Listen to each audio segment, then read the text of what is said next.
Yoo horii qala nu ta'e binnee qalla. Araarabni suni hayyuun maltee namatu qalama yoo jedhe ana qalaati dhiigna kiyyaan nagaa godha.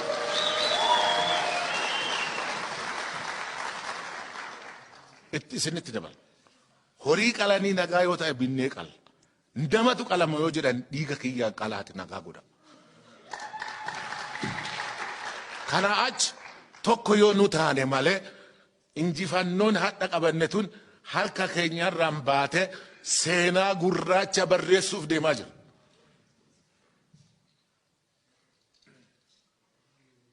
Oromoof seenaa barreessaa badaa gurraacha barreessuuf deemaa jira. Kanaaf araar guddaan tokko abbootii siyaasaa kana keessatti gaggeeffamuu qaba. Yoo kun ta'e nagaan hin buutu.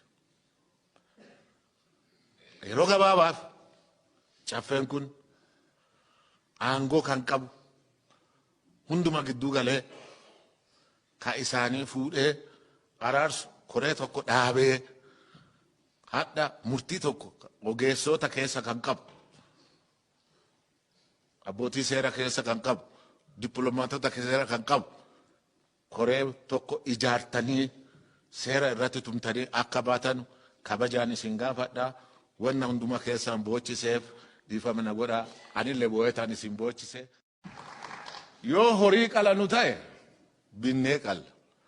Araarabni suni hayyuun maltee namatu qalama yoo jedhe ana qalaati dhiigna kiyyaan nagaa godha.